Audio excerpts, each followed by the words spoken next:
अपना दादा अपना नाम बताइए। मेरा नाम पड़े। यार नेटवर्क आपका पूरा सही है। देखो बात ऐसी है कि हम गए थे भंगौली टोला में, बहुत मुश्किल से हमें इनका एड्रेस मिला था। सो यार हमारे इस मेहनत के लिए वीडियो को लाइक करिएगा और चैनल को सब्सक्राइब ज़रूर से कर देना, ठीक है। चलो भाई शुरू करो। राजू दादा। और बनारस की एक सबसे जानी मानी वर्कशॉप जो है ये माँ शीतला वर्कशॉप, जो कि राजू दादा मूर्तिकार आप जाने जाते हैं। तो आप क्या एक मन में लेके चलते हैं कि हाँ हमें सबसे अच्छा काम करना है, कि क्या आपके दिमाग में चलता है? अच्छा देखिए, ये होता क्या है, जब पूजा का जब आवाहन होता है चैत्र नवरात्र में, तो उस समय जो है अपने बनारस में आवाहन से शुरू से जो है यहाँ दुर्गा मूर्ति बनने का जो है आगाज हो जाता है। तो उस समय से ही जो है हमारे यहाँ चैत्र नवरात्र से जो है सभी ग्राहक आने लगते हैं और ये प्रथा चलती है आपकी जो है एकदम अक्षय तृतीया तक। उसके बाद फिर बंद हो जाता है। फिर उसके बाद कोई मूर्तियों का जो है ऑर्डर वगैरह नहीं होता। उस समय तक हमारा पूरा पैकअप हो जाता है। उसके बाद हम लोग कोई मूर्तियों का जो है ऑर्डर वगैरह नहीं लेते और पूरी थीम बेसिस पे मूर्तियाँ बनती हैं। तो वो जैसा डिमांड करता है उस समय उसके भाव के हिसाब से कुछ मूर्तियाँ बनाते हैं और 80-87 मूर्तियाँ जो है वो मैं अपने मन से ही बनाता हूँ। हर साल आपके कारखाने से एक अच्छी मूर्तियाँ निकलती हैं। तो आप मतलब कैसे वो क्रिएटिविटी आपके दिमाग में आती है कि आप हर साल और अच्छी से अच्छी मूर्ति प्रदान करें? एक्चुअली होता क्या है, मेरे यहाँ की जो भी मैं प्रतिमाएं बनाता हूँ वो विशेष तौर पर मैं फोकस करता हूँ अपने जो हम लोगों की दुर्गा पूजा पद्धति होती है, जैसे देवी पुराण है, देवी भागवत, उन सब में कुछ माँ दुर्गा का कुछ वर्णन ऐसे आता है। तो कुछ हद तक उसको मिलाता हूँ, कुछ ग्राहकों के डिमांड के हिसाब से दोनों को मैच कराता हूँ। मैच करवाने के बाद कुछ नया उस पर जो है आकार देने का जो है मौका मिल जाता है। तो फिर उसी बेस पे जो है हम लोग उस प्रतिमा को। तो बनारस की कुछ फेमस क्लब्स हैं, जैसे गोल्डन स्पोर्टिंग क्लब जो कि बनारस की सबसे फेमस क्लब है, उसकी मूर्ति आपके कारखाने से जाती है। और शाही बुला नाला उधर की मूर्तियाँ आपके, और कई क्लब्स जो इलेक्ट्रॉनिक मूर्तियाँ भी बेचकर आती हैं वो भी आप ही। बनारस में एक इतनी चर्चित मूर्तिकार होते हुए जो अपने आप को एक बांधे रखना है मिट्टी से, वो आपके मतलब क्या कैसे आप करते हैं?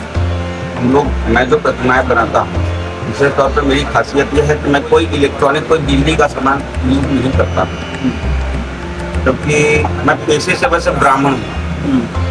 पुलक चंद्र मुखर्जी मेरा पूरा नाम है, उस राजू दादा के नाम से मैं फेमस हूँ। तो रह गई इलेक्ट्रॉनिक मूर्ति की बात, इलेक्ट्रॉनिक मूर्तियाँ भी हम लोग नहीं बनाते, क्योंकि मैं स्वयं दुर्गा पूजा करता हूँ।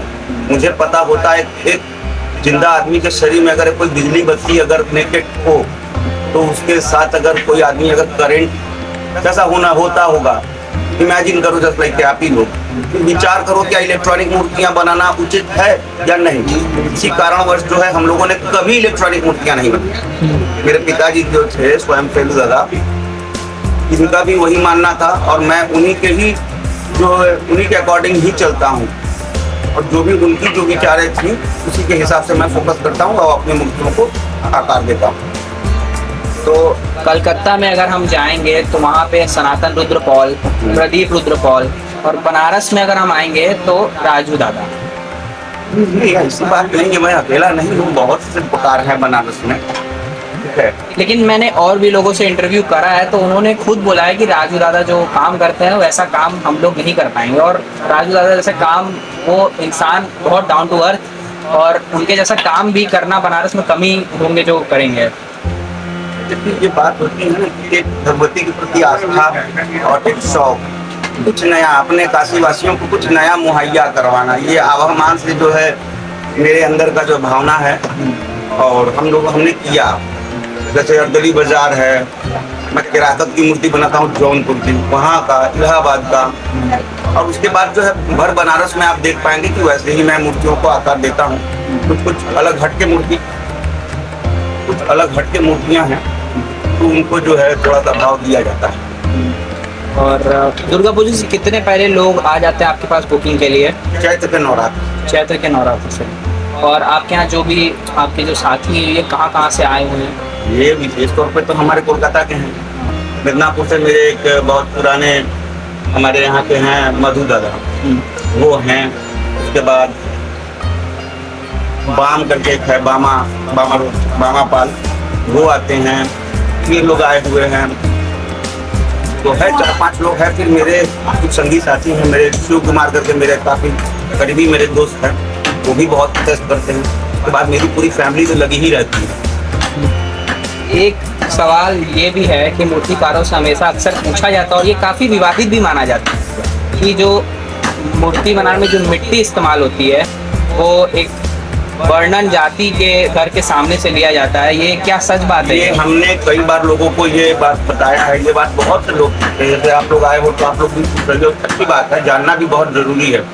ये वैश्यालय की जो मिट्टियों की बात आती है, ये प्रतिमा निर्माण में किसी एंगल से नहीं है। ये हम लोग जब माँ दुर्गा को जब आवाहन करते हैं, आवाहन करते हैं, आवाहन करने के बाद माँ को पाद्य दिया जाता है, पाद्य अर्घ, फिर उसके बाद स्नान कराया जाता है। स्नान करने में जैसे हम लोग साबुन शैम्पू यूज लेते हैं, तो उस जगह पर इन मिट्टियों का प्रयोग दिखाया गया है। इसमें जो है वैश्यालय की मिट्टी, राजद्वार की मिट्टी, हाँ, सुअर के दांत की मिट्टी, पागल प्राण के सींग की मिट्टी, उसके बाद जो है नदी की मिट्टी, नदी के बीच की मिट्टी, तो ऐसे ऐसे बहुत से मिट्टियों का वर्णन आता है। फिर आप देखोगे जमीन में और गांव देहातों में जाओगे, केचुआ जो है डांस से जो मिट्टी निकालते हैं, वो मिट्टी वो माँ के शरीर के लिए वो दिखाया गया है कि वो मिट्टी हम लोग माँ को महास्नान के लिए उसको देते हैं भगवती को। तो इसी के जरिए उन मिट्टियों का प्रयोग किया गया है, न कि कोई प्रतिमा बनाने के लिए।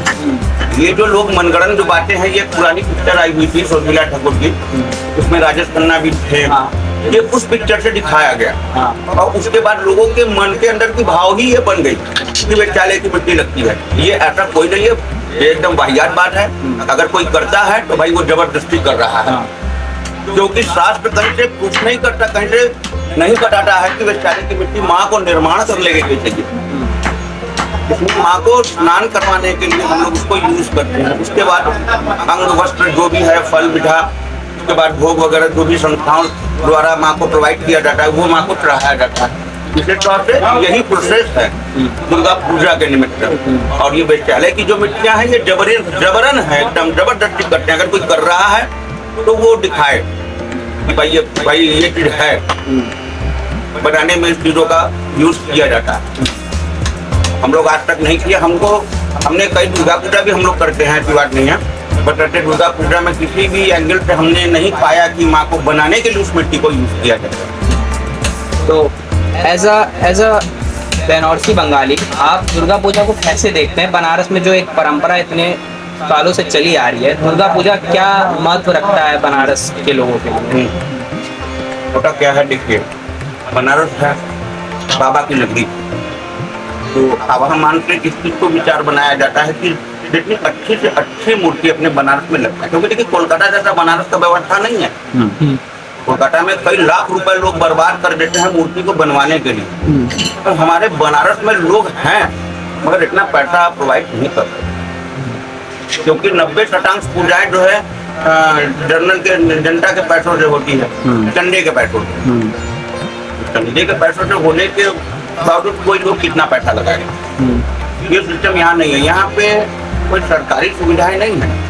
कोलकाता में ममता बनर्जी अपने पॉकेट से पैसा देती है। दुर्गा पूजा के यूज में आप यूज कर सकते हो, 1 लाख 1.5 लाख रुपए हर संस्थाओं को मिलता है, वो अपने बनारस में नहीं।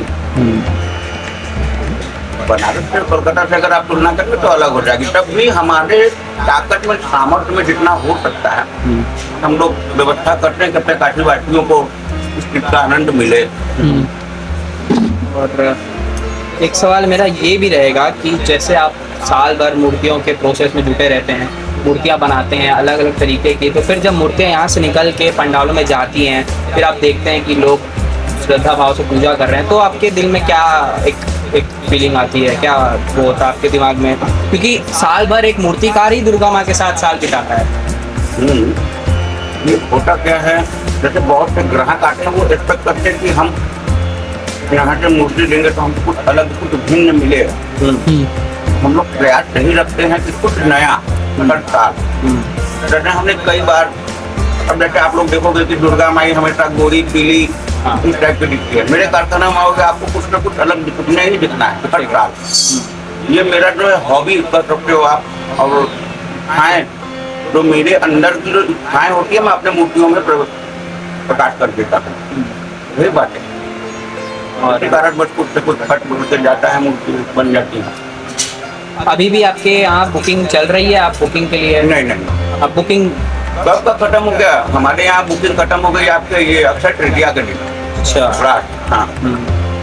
तो एक आखिरी मैसेज जो आप बनारस वासियों को एक दुर्गा पूजा से रिलेटेड देना चाहें कि जो हमारा एक धार्मिक ये जो एक रिचुअल है जो लोग धीरे धीरे खो रहे हैं उसे ना खोएं, तो क्या एक मैसेज देना चाहेंगे बनारस वालों को?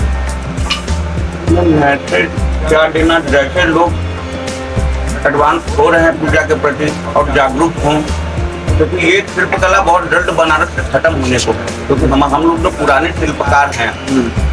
हम लोग आप समझ लो बस हमारे जनरेशन भर है, उसके बाद बंद हो जाएगी, तो और कोई करने वाला नहीं। बट मेरे 2-3 कुछ से निकल रहे हैं, मगर कुछ हिसाब से वो लोग वर्क नहीं दे पा रहे हैं, नहीं कर पा रहे हैं। ये थोड़ी सी जो है व्यथाएं हैं, और कितना को प्रयास करें, प्रकाश करें, और करने का जो है व्यवस्था भी नहीं, क्योंकि इसमें इतना ज़्यादा मेहनत है ना, और इतना ज़्यादा पैसा पी लेता है कि आदमी खुद ट्रस्ट हो जाता है, ट्रस्ट हो जाता है।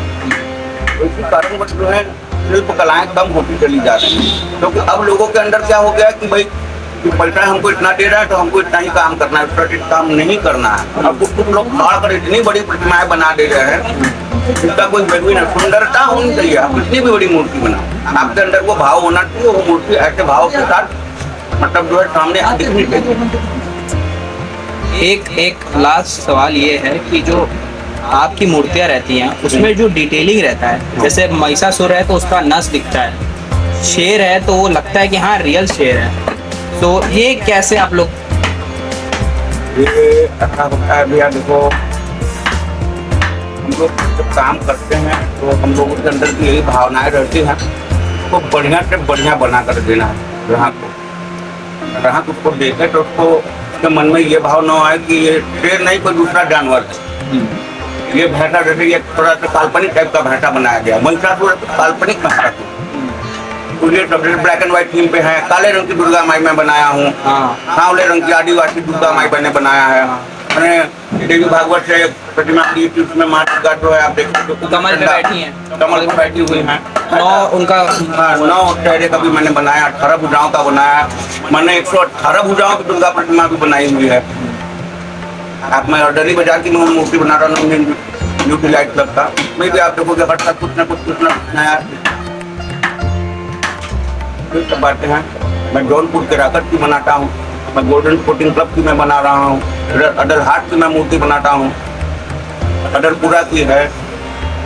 बहुत जगहों की मूर्तियाँ आप जाकर दूसरे संस्थाओं में आप देख सकते हैं, मैं आपको अलग से अलग दिखेंगे। आपसे बात करके हमें बहुत अच्छा लगा, और वीडियो में आपने इतनी जो जानकारियाँ दी, तो यही है हमारा वीडियो आज के लिए। सो मिलेंगे अपने अगले वीडियो में, तब तक के लिए महादेव।